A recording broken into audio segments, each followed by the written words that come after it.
worship with the words of Reverend Thomas Rhodes. We come in a variety of colors, shapes, and sizes. Some of us grow in bunches, some of us grow alone.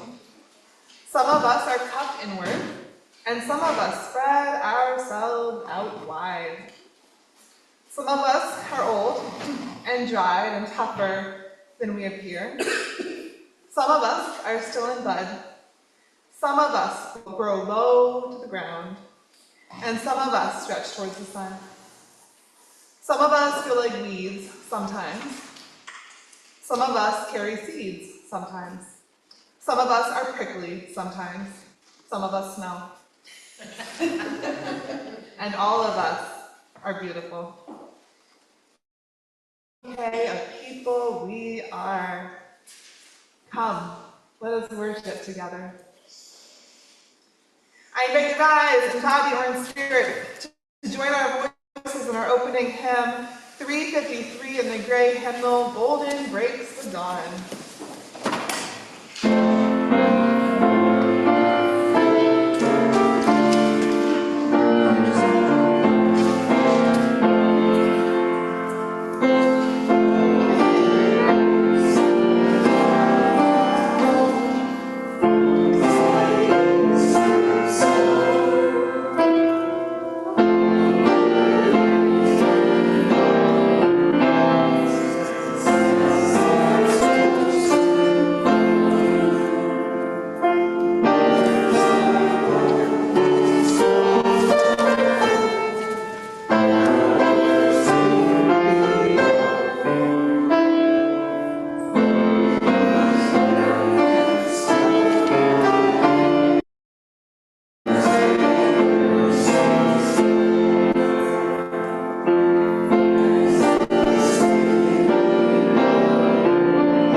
Wrote,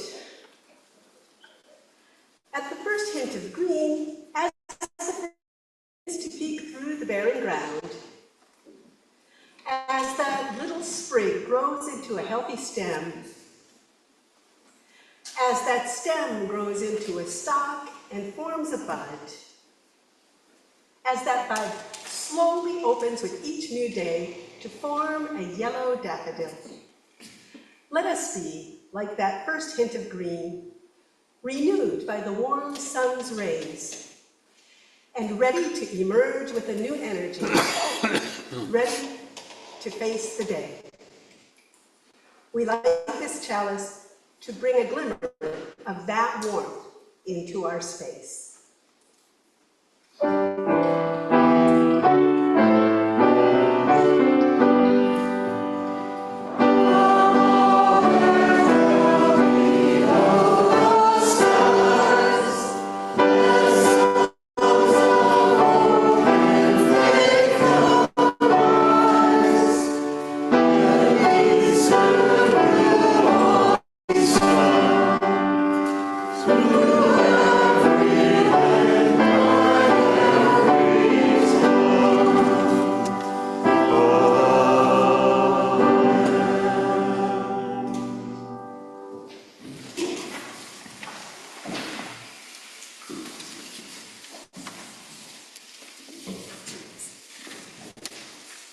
All right, it is now time for our story for all ages.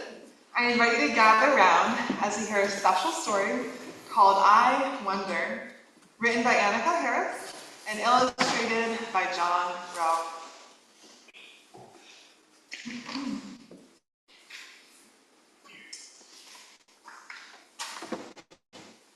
Eva loves to look for the moon.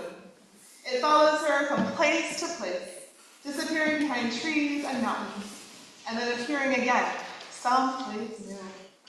Look, Mama, there it is. The moon looks so beautiful in the sky. What's us, Eva? Eva thinks about it, but she just can't figure it out. It's okay to say, I don't know, says her mother, when we don't know something. We get to wonder about it. I wonder if the moon and the earth are friends, says Eva. Her mother smiles. I like that idea.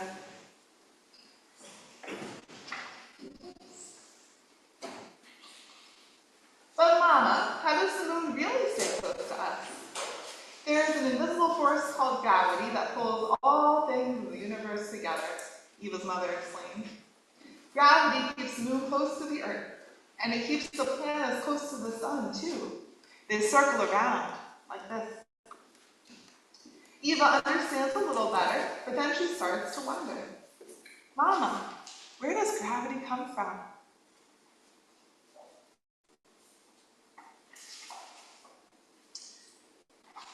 I don't know, Eva. Nobody really knows for sure. And when no one knows the answer to something, it's called a mystery. A mystery is something for everyone to wonder about together. How fun. Eva imagines herself wondering about gravity together with all the people of the world.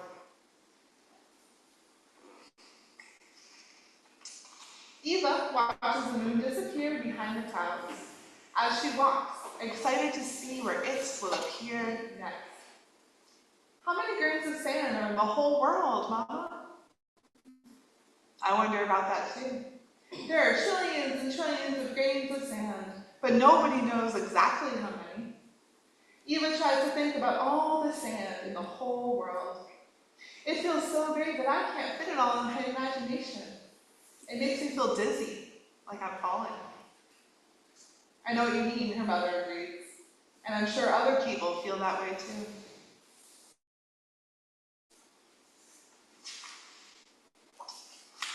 Eva walks down another path, looking for the moon, and a little butterfly appears. Then she notices there are butterflies everywhere. Mama, where did these butterflies come from? These butterflies have been flying around for a few days, but they started out as little caterpillars. And those caterpillars came from eggs. And those eggs came from other butterflies. There are cycles all around us, with one thing ending and another thing beginning. Things are always changing. Can you think of other things that change? Clouds and frogs and me.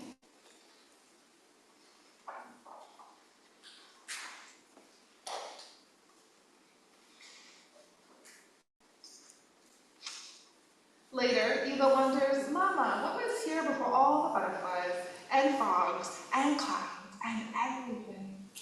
I don't know, answers her mother. It's another mystery. Imagine what was here before the beginning of everything. What do you think was here? And Eva says, smiling, I don't know. She thinks about it for a long time, and then she has an idea. I wonder if there were feelings.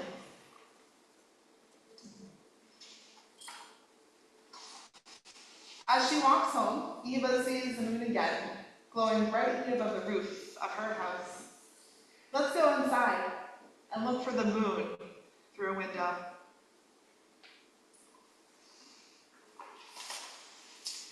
We live with some big mysteries, and when we come together, we're given a little gift. Every mystery is something for all of us to wonder about together. What do you wonder about? Thanks for listening.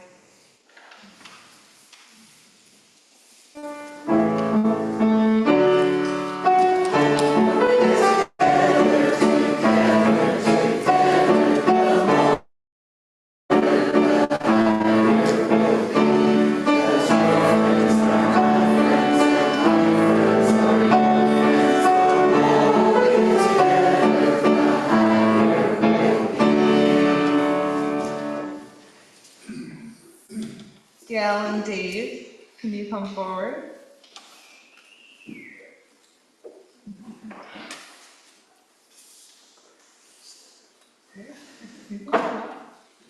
Let us now enter into a time of celebration. We now officially welcome two more beloveds into our midst as Gail and Dave commit to membership and all it entails. It has been such a joy to get to know the two of you as you have immersed yourself in the life of the church. We are delighted you have chosen to dedicate yourselves to this sacred community and look forward to the years ahead.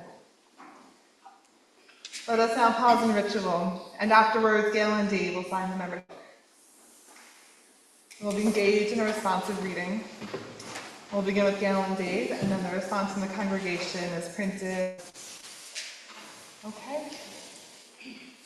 We enter this faith with hope and possibility in our hearts, pledging to participate in and support the ministries of this church. We covenant to remain true to the spirit of love that flows through this church and guides us. Okay. We welcome you as we are with ourselves. We seek to be open and inclusive, respecting your inherent dignity, your ideas and your vision, in times when it is easy and in times when it is difficult. We seek to be supportive, not only when we reach out and encourage us, but also when you need us to reach out to you. In return, we ask that you recognize our humanity. We will not always live up to our ideals, and when we fall short, we invite you to stay in your relationship with us, that we can realize the spirit of love. We welcome you as an equal member of this congregation, of this faith, and of our shared spiritual journey. Would you like to sign the book? Sure. Okay.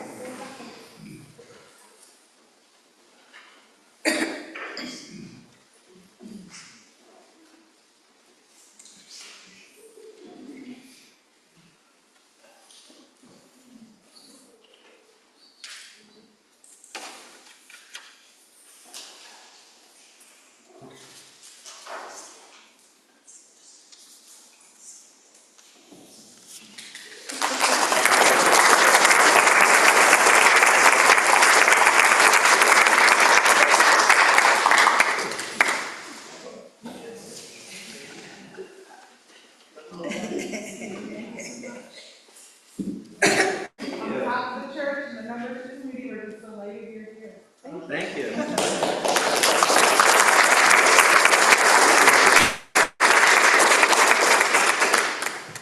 Thank you, everyone.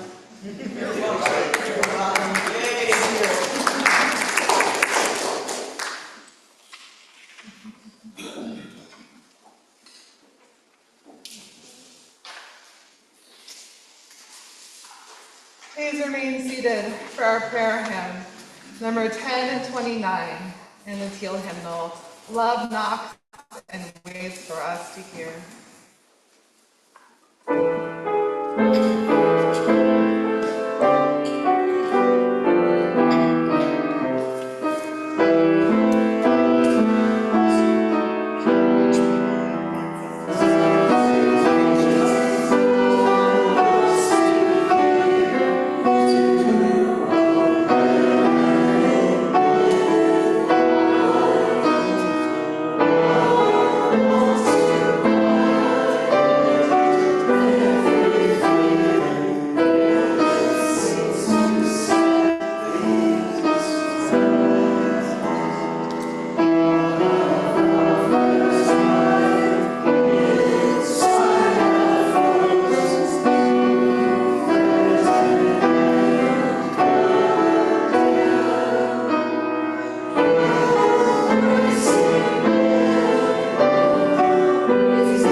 In the silence that follows the spoken prayer, you are invited to come forward and light a candle for any joys or concerns you hold in your heart this morning. And if you didn't have a chance to bring your flowers to the front, I invite you to do so in the silence. Spirit of love and life, of all, we come with tender hearts, weighed with grief, fear, mourning, anxiety. We come with filled spirits, lifted with joy, companionship, generosity, and hope. May we be met with love, appreciation, kindness, compassion. For whose walls we are each beloved. Spirit of life, in this sacred time, may we connect with the simple blessings you offer. The grass, the clouds, the insects, those unassuming things, imbue with the potential for the extraordinary. May we await a transformation of our own hearts, minds, and souls, so that we may create a space within where all that is common becomes all that is holy. Sacred, wondrous, hallowed, moss and spider and dandelion. May greater beauty, purpose, and meaning enter our lives as we are offered a chance to be lifted by the simple and the mundane. May we in this moment be reminded that all that is sacred is hidden in plain sight, waiting to be met with reverence. May the ordinary become holy, and may we rest and rejoice in this holy ordinary. May it be so, and amen.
I light a candle for the joys and concerns of those beloved joining us virtually.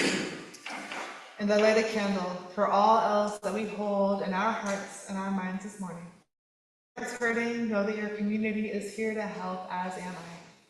Please reach out with any needs.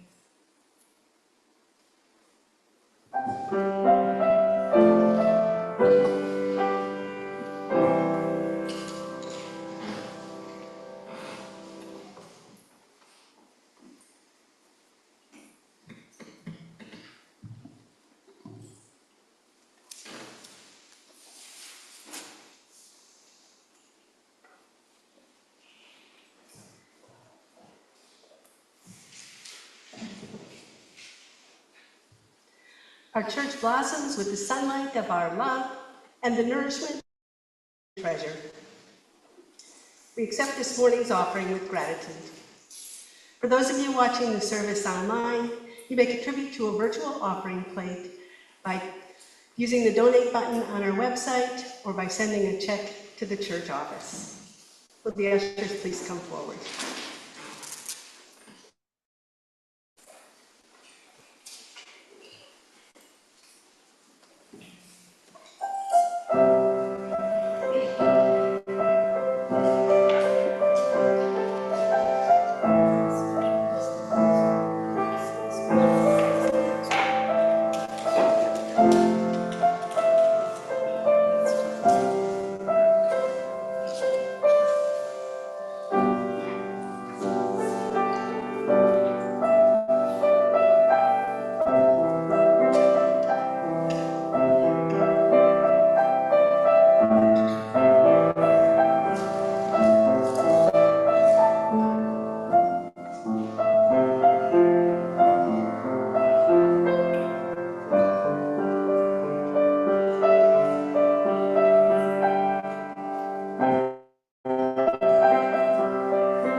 And now we'll hear from Sherry Thomas, our champion for this month's special giving opportunity.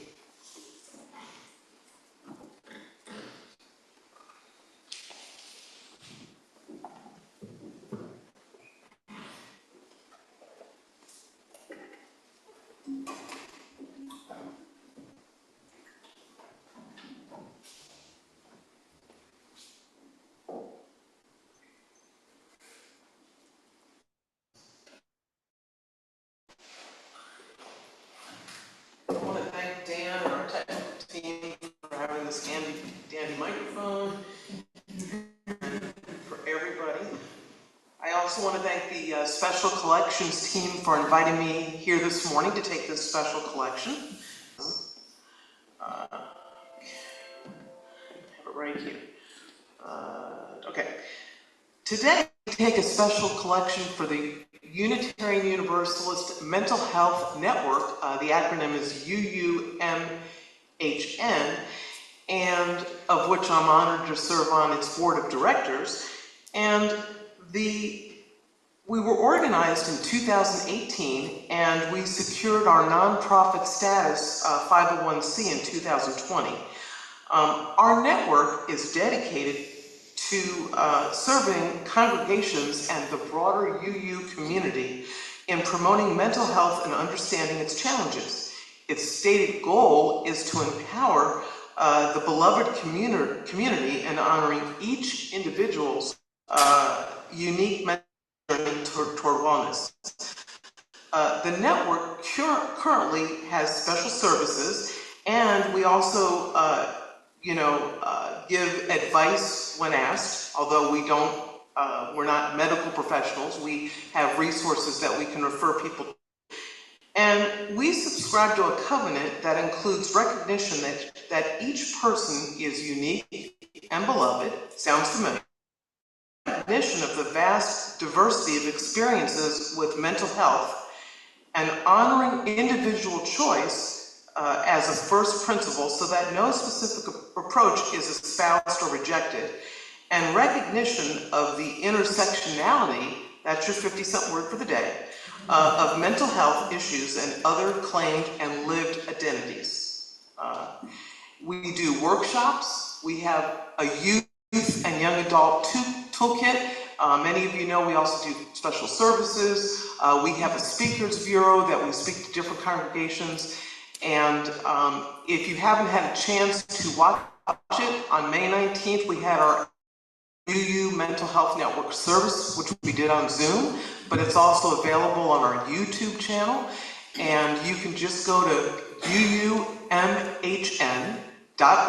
to find out more about what we do and to listen to this year's service, of which I was the featured speaker. And, you know, we definitely appreciate your support. We thank the Special Collections Committee, and please give generous important mission. Thank you so much.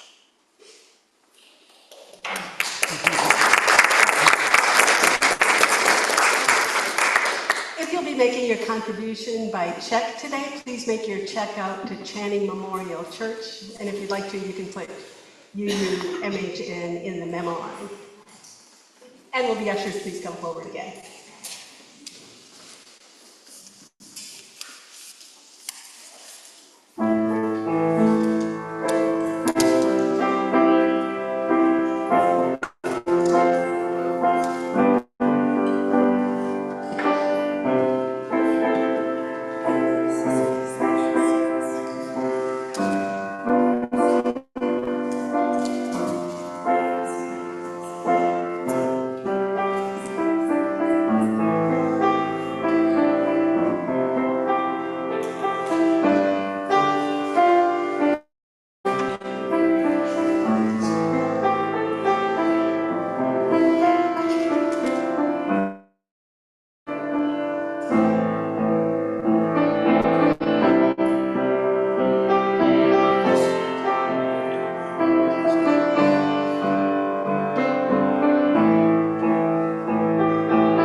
And all that you do for our church community and its wider concerns, we give thanks.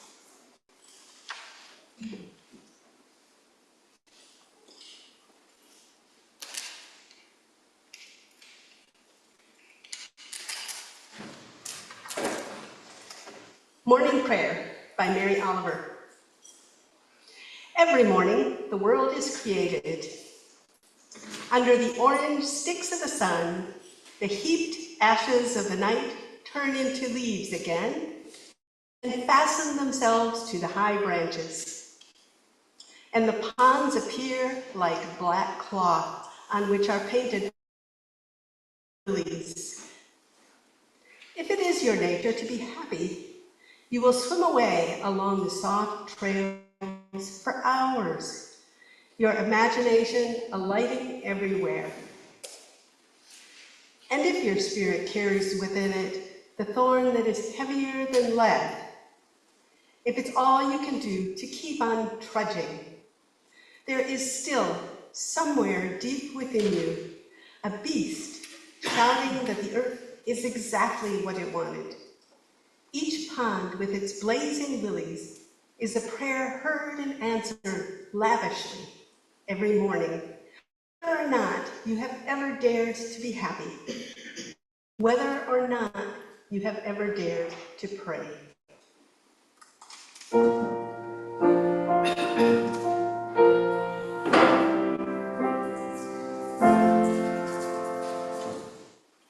From Braiding Sweetgrass by Robin Wall.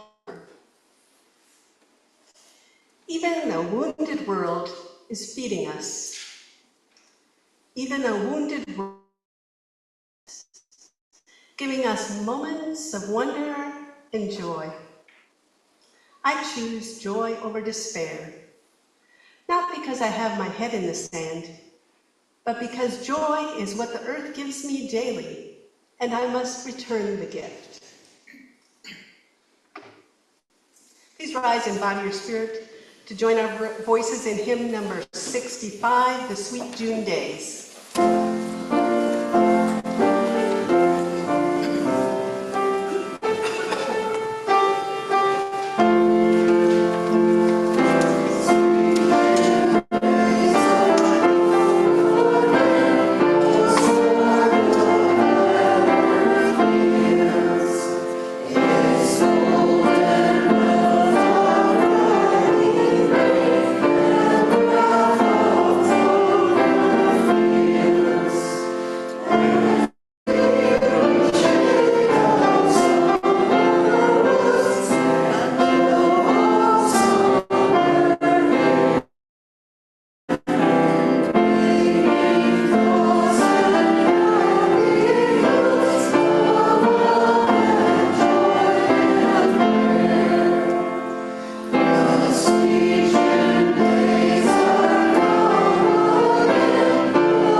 It need not be a great cascading waterfall, a plummeting canyon, a majestic redwood forest.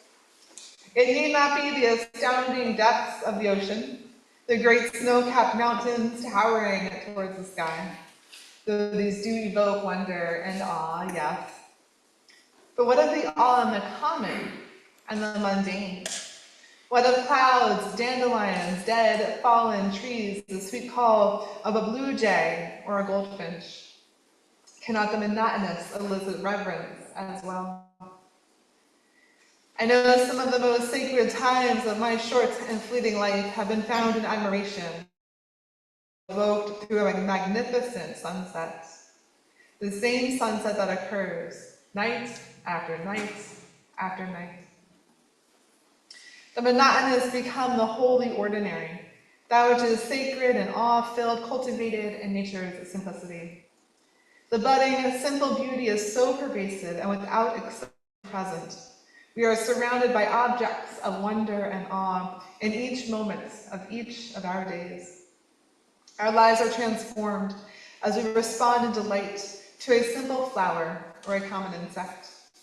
We are offered a chance to be lifted, sustained, and fulfilled by this natural beauty and awe.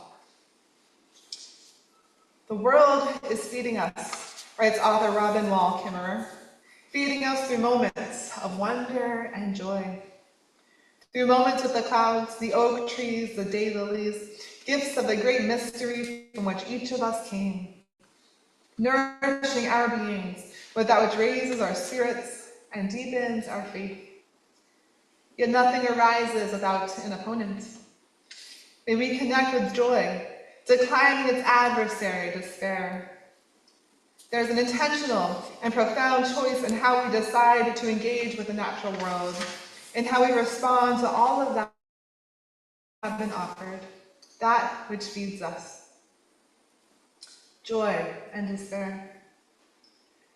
I choose, writes Kimmerer, because joy is what the earth gives me daily, and I must return the gift.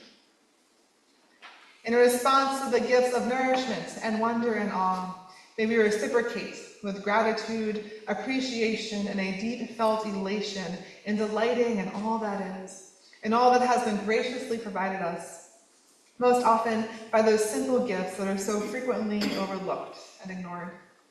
I choose joy. Shug Avery, a character in Alice Walker's book, The Color Purple, invites us into her own theology of simple beauty and appreciation. And immersed in the conversation of God, an entity she deems sacred, shows profound sentiments that it truly upsets God if we do not notice the simple color of purple found in the flowers of a passing field. The character suggests that people often think God solely wants to be pleased and admired, but she's your friend, Seeley. Any fool living in the world can see that it's always trying to please us back. God is trying to please us through the pervasive beauty that permeates the natural world. God wants to bring joy, delight, wonder, and awe. And so she made the purple of a tulip, the green of early spring buds, and the taste of a honeysuckle, saturating the world with beauty. God does not want to be worshipped as an all-powerful being. God wants to create beauty and receive joy and delight and appreciation and reverence in return. This leads us to another way to cultivate and sustain wonder of those small and unexpected delights, gratitude. Gratitude is a spiritual practice that keeps us appreciative of all we are offered, keeping us curious and in wonder of that which surrounds us. So may we say to Mother Earth, to the goddess and the great mystery, thank you for the sight of pink found in a rosebud, the song sung by the cardinal, the warmth and light offered from the sun, for the wonders and glories offered in abundance, and may our gratitude be embodied by acts of appreciation. Smelling, watching the clouds, planting a sapling tree. Mary Oliver's poem entitled Morning Poem offers insights that fit thematically with our reflections. Every morning, the world is created, she offers. Born and reborn in all its beauty and reverence and awe each day as the sun rises. Again, we bring to the natural world all it is that we carry within. Not joy and despair in this moment, but happiness and sorrow. In happiness, she offers that you will immerse yourself in the natural world for hours and days on end, alongside islands of the deep night sky, with, quote, your imagination alighting everywhere. What do we imagine? Perhaps we intuit ourselves as the beauty of a sunrise. Perhaps we find God in a flower petal, or an orchestra in the wind, or the ancestors in an oak. And if our spirit is pierced with a thorn, if it is all we can do to keep on trudging, may we offer prayer and let the earth receive it. For, Oliver writes, each pond with its blazing lilies is a prayer heard and answered lavishly. Nature hears your cry of despair or loneliness or despondency and responds with sunlight, butterflies, and lightning bugs. You are heard, and you are offered simple yet profound beauty and awe in response. What is the theology of the holy ordinary, the sacred mundane, the monotonous awesome?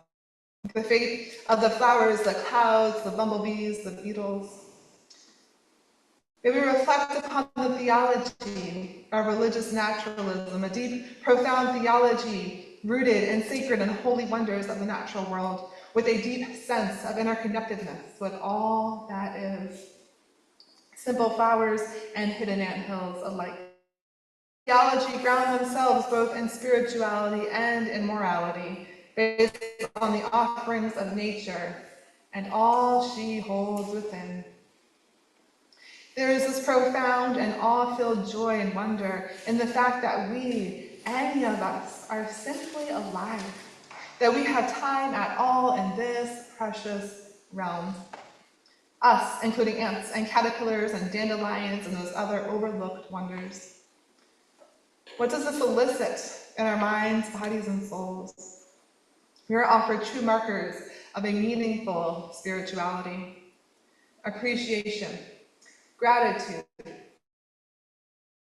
and reverence. May we hold these tenets steadfast in our own search for faith, truth, and meaning. Religious naturalists are deeply moral groups as well, as seeking justice and cooperation both in social groups and in the natural world. How can we care for that which offers us so much, that beauty and mystery? How can we tend to the endangered species, the depletion of natural resources? This becomes an act of faith as well. Beyond the commitment of supporting all life and all ecosystems, those of this theology hold within sacred aspirations. One is to live in harmony with nature, to give just as you receive, to nourish just as we ourselves are nourished, to offer gratitude in response to beauty, to heal that which humans have broken. May we live in harmony with all sentient beings, with all of that which lives and dies. Another aspiration, the mysteries of nature. Why does any of this exist? How does any of this exist? The questions are plentiful, great. This exploration fosters curiosity and reverence, for are these mysteries not pervasive? Are they not all filled, spectacular, and wonderful? We explore and question, we delight and we celebrate. We live in harmony, we wonder. And thirdly, religious naturalists aspire to heal this aching planet, offers us life, to care for that which in turn offers us awe and wonder, to tend to that which has taken billions of years to come into fruition, to revive all of that which we are recklessly destroying. For this, beloved, is to live a life of faith. So, what is the theology of the holy ordinary, the sacred mundane, the monotonous awesome? What provides meaning-making for the insects, the grasses, the wildflowers, and weeds? Could it be a desire to live in harmony and be as one with all else that lives and breathes? To be but a piece of a great, expansive, unknowable mystery. To continue our reflection of nature and theology, I quote theologian Donald Crosby, that we may, quote, grant to nature the kind of reverence, awe, love, and devotion we in the West have formerly reserved for God. God, for so many, has become the ultimate recipient of emotions and faith. May we, in addition to God, or the sacred or the transcendent, may we be invited to revere a simple crow, feel awe in a humble rainstorm, love the ordinary beehives, and cultivate devotion while deep in the oh-so-mundane woods. May the immanent receive that which we reserve for the transcendent. May the mortal receive that which we reserve for the immortal. May the tangible receive what we reserve for that which is so wildly intangible. May the created reserve that which we reserve for the Creator. For that, beloveds, is to make the world holy. Let us return to the words of Robin Kimmerer. This is really why I made my daughters learn to garden, so they would always have a mother to love them long after I am gone. In tending to daisies and tulips and daylilies and lavender, we can cultivate reciprocal love with nature. In tending to those small ordinary of the natural world, we can foster a love that far outlives any mortal. For just as we tend to nature, nature will tend to us. Just as we plant seeds and water in the soil, so too will the natural world offer a beauty that perseveres through any hardship, a comfort that returns spring after spring after spring, in all that calms and centers the mind. A love, a reciprocal love between human and plants. So these children created a mother out of soil, seed, and water. And so there it is, the holy ordinary. Goldfinch, rose, butterfly, cloud, dirt, grass, rainstorm. May we hold within an open heart, waiting and preparing for the wonder and awe abundance in the most simple and mundane of natural offerings. May we sit from blue to pink to orange to black, knowing that we are witnessing all that is sacred and holy, the process of day transitioning to night. Nature is our ancestors and our descendants, atoms and molecules cycling through in perpetuity. How is this not a feat of awe? Nature is cyclical, just as we are cyclical through death and life, rebirth and dormancy, sorrow and joy. Humans and the rest of the natural world become one expansive entity. How is that not wonder? And it is held with the simple grass, dirt, beetles, and ants. May our spirits be fed as we ingest through vision and smell and touch all that is awesome and beautiful. May we find in plain sight waiting to be met with reverence and awe. We have all that is spectacular and wonderful right within our grasp. We are immersed in the sacred, held in the holy, embraced by all things blessed and hallowed. The earth is our sustainer, creator, and holds all that is yet to. The earth is beautiful, awesome, created to be revered, and all that is simple and common. So may we rejoice, may we celebrate, may we immerse ourselves in awe and mystery. May we offer profound gratitude and reverence. May we say thank you, great mystery, for the dirt, the ants, the clouds, the mud. May it be so, and amen.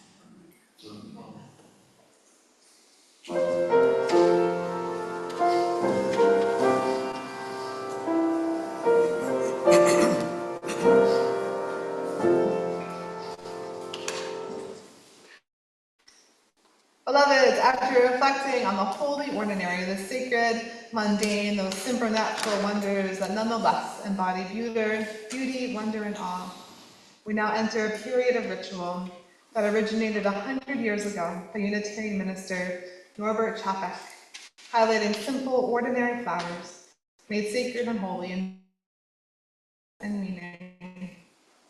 Chapek created a symbolic way to bind a diverse people of faith closely together by creating a bouquet of our individual flowers. The ritual symbolizes that just as no two flowers are alike, neither are any two people. Our diversity is beautiful and to be celebrated. Together, in this moment, we celebrate the unique and beautiful bouquet that is Channing Memorial Church. Our flower communion ritual will be a communal rite with both in-person and remote attendees participating. First, we'll share on the screen the faces, smiles, and flowers of all of those in the Zoom room who'd like to be projected. If you'd like to share a flower or a smile with us, please leave your camera on or turn it on as needed. If you wish to simply observe, you may turn your camera off at this time. After we've shared the gifts of those, I invite each in-person attendee to come forward and select a different flower than the one you brought in with and take it home with you. Flowers to go around, and you're invited to take a flower regardless of whether or not you brought one today. Together, let us celebrate the beauty and mystery of our sacred, beloved community. And we cherish the blessing that is each and every blossom here with us today. And I invite you to come down the center aisle in a single line to get your flowers. And before that, let us just quickly consecrate these flowers. May these flowers be messengers of truth and love, reminding us of a diversity of gifts and talents. May they serve as a symbol of our liberal faith, of pluralism, justice, and interdependence. May they remind us of cherished gift, friendship. And may this bouquet show that we are all united in body and in spirit, creating one beautiful whole. Blessed be.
delight it is to share together the joys of late spring, joining as one to celebrate the wonder and beauty found in our simple, common, yet awe-filled flowers. Each flower and each of you a gift to be cherished. Great mystery and source of all that is, may the seed of love be planted in the hearts of our beings, all beings in this blessed realm, as we dedicate ourselves to a future of diversity and harmony and beauty, knowing that we are one sacred family of one spirit, the spirit of love. May we unite as we endeavor for a more perfect and joyful life, a more blessed and just life tomorrow. Blessed be. Please rise in body or spirit to join our voices in hymn number 329, Life Has a Loveliness to Spell.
Standing, we have begun the ritual of contemplatively leaving this space during the postlude. As Gabby offers us her music, we will all recess and make our way downstairs. May we leave this space, hearts full. As we depart from this space, made sacred by our presence, may we open ourselves to the simple wonders of the natural world, in reverence of the sight of clouds held in a light blue sky, the scent of an afternoon rain, the taste of a wild honeysuckle, and may we greet each of these with wonder and awe. May these simple flowers in our hands remind us, we, just as a bouquet, are a beautiful, diverse collective of kindred souls. With these sentiments held in our hearts, may we go in peace and honor.